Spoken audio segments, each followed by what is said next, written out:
Halo, assalamualaikum warahmatullahi wabarakatuh, Bapak Ibu semua. Selamat datang kembali di channel ini ya. Data, data, data.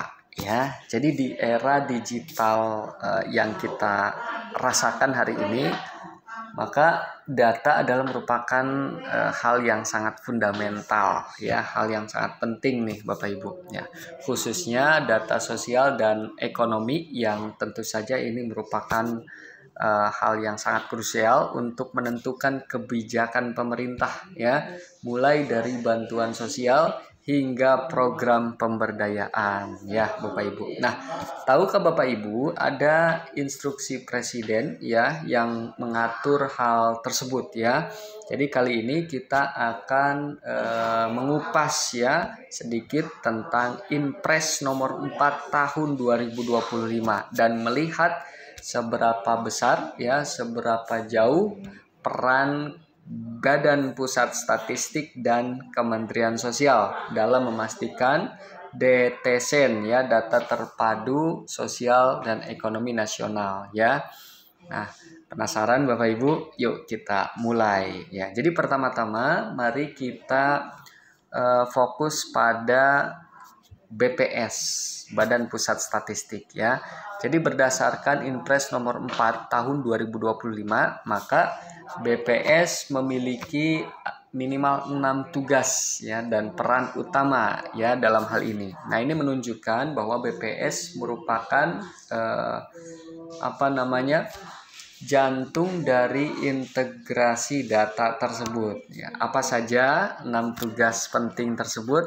Kita bedah satu persatu ya.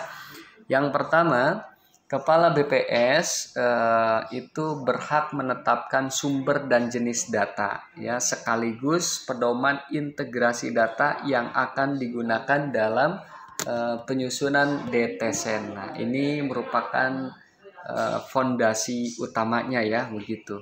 Nah, kemudian yang kedua itu BPS menerima dan data yang yang mencakup informasi BNBA. Nah, ini penting ya dari kementerian atau lembaga ya. Lalu mereka melakukan integrasi data secara nasional untuk menghasilkan DTSEN sebagai rujukan utama bagi kementerian atau lembaga dan pemerintah daerah ya. Nah, selanjutnya Bapak Ibu sekalian, yaitu menyusun DTSEN yang berkualitas ya. Tentu saja tujuannya adalah untuk menyusun DTSEN yang akurat, terkini dan terintegrasi. Jadi kualitas data adalah merupakan segalanya ya, hal yang penting lah begitu ya.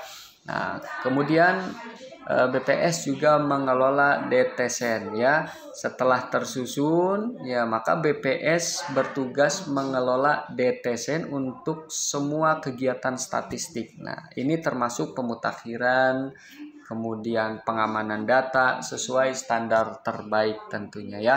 Data itu memang harus selalu up to date ya dan tentu saja aman ya. Nah, selanjutnya Bapak Ibu sekalian, Badan Pusat Statistik ya itu bertugas menyerahkan pemanfaatan DTSEN tersebut kepada pihak yang berkepentingan. Siapa saja? Ada 3 pihak utama yang disebutkan ya, di antaranya Menko PMK ya, kemudian Bappenas dan tentu saja dalam hal ini Kementerian Sosial. Nah, ini sesuai dengan peraturan perundang-undangan yang berlaku ya. Nah, terakhir ya, sebagai bentuk akuntabilitas ya, maka kepala BPS wajib melaporkan pelaksanaan integrasi DTSEN kepada presiden ya secara berkala atau sewaktu-waktu jika diperlukan ya. Maka transparansi ini adalah merupakan hal yang sangat penting ya dalam hal ini. Begitu ya Bapak Ibu. Nah, setelah BPS menyiapkan data ya, maka peran Menteri Sosial ya, dalam hal ini Kementerian Sosial itu menjadi penentu keberhasilan program di lapangan. Ya, tugasnya tentu sangat spesifik ya dan krusial begitu ya. Berdasarkan Inpres nomor 4 tahun 2025, maka Kementerian Sosial itu bertugas melakukan sinkronisasi internal di Kementerian Sosial untuk mendukung pemutakhiran data tunggal sosial dan ekonomi nasional. Nah, kenapa hal ini penting? Karena data tersebut akan menjadi acuan utama ya dalam penetapan pemberian bantuan dan atau pemberdayaan sosial. Artinya, DTSN yang diolah oleh BPS kemudian disinkronkan oleh Kementerian Sosial, ini akan menentukan siapa yang berhak menerima bantuan dan program pemberdayaan dari pemerintah, begitulah ya.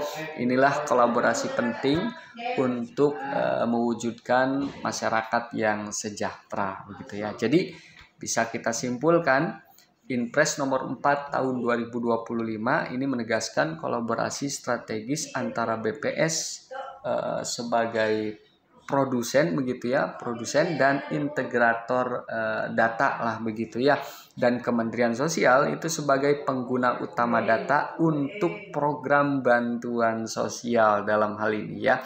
Tujuannya jelas, yaitu menciptakan satu data sosial dan ekonomi nasional yang akurat, terintegrasi, kemudian tentu saja menjadi rujukan tunggal sehingga bantuan sosial bisa lebih tepat sasaran begitu ya. Nah, menurut Bapak Ibu, seberapa besar nih ya dampak Inpres tersebut terhadap perbaikan data di Indonesia? Ayo ya, bagikan pandangan Bapak Ibu di kolom komentar ya.